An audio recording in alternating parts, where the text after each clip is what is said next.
everybody, it's Phil Swain here from Fitness and Health Advisor Podcast. Welcome to Session 4. Today we're going to be talking about 7 dangers of drinking coffee.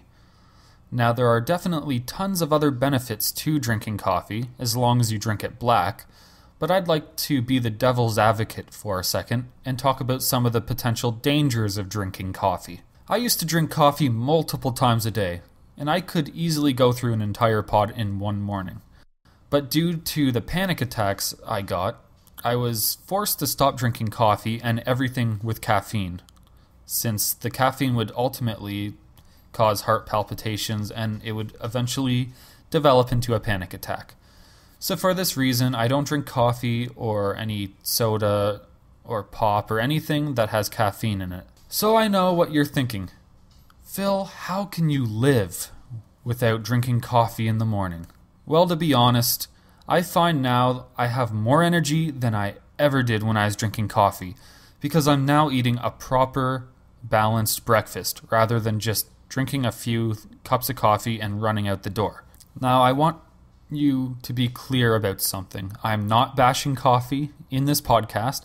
I love coffee, but I just want to address some of the potential side effects to drinking too much coffee. Everything is great in moderation, and this includes coffee. So let's start with the first danger of drinking coffee. Now this one doesn't apply to everyone. The first potential danger I'd like to talk about is heartburn.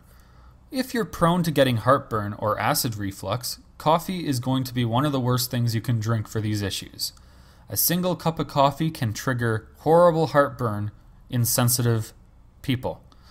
These problems can last for hours, and sometimes even days for the severely problematic people. Now, I don't tend to have this issue, but if you do have these issues, I would highly recommend you don't drink coffee, since it will not be worth it. Potential danger number 2 is blood vessel damage. Studies are starting to show that coffee can negatively affect blood vessels, especially with blood vessels' tone and function. Now, coffee has been shown in some studies to increase the stiffness of blood vessels, and that can cause severe complications if you have other problems such as high blood pressure or heart disease. Further studies are going to be needed to be conducted before this can be a true danger, but I thought I'd lay it out there. Potential danger number 3, sleep problems. Now, the reason why the majority of us drink coffee is for the stimulant effects of caffeine. The problem is, many people love coffee so much, they don't just drink it during the morning. They love drinking it noon, afternoon, and evening as well.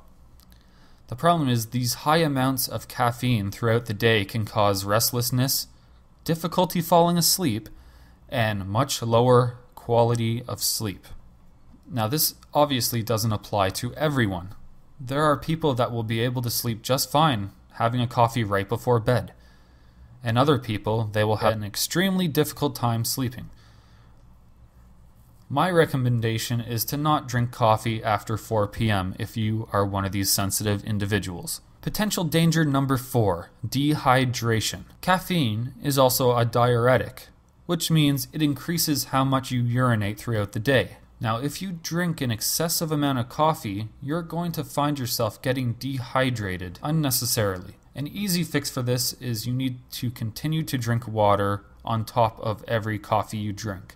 So I recommend drinking a cup of water for every cup of coffee you drink. This will help balance it out a little bit. Potential danger number 5, dependence on coffee. Now, it's not really the coffee that you're getting dependent on, but again, the stimulant caffeine. Now, caffeine is mildly addictive, and I think we all know someone that gets extremely grumpy and shaky if they don't get their caffeine fix. Caffeine withdrawal can be a real problem. Many people just get mild headaches and get a little annoyed until they get their fix. But some people get more severe symptoms such as loss of focus, tremoring, and other problems. Potential problem number 6, heart rhythm issues.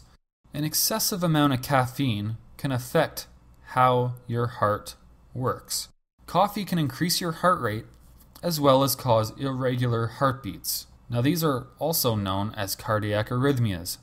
Obviously, this can be a huge problem, especially for people that have heart disease, high blood pressure, or are at a high risk of stroke.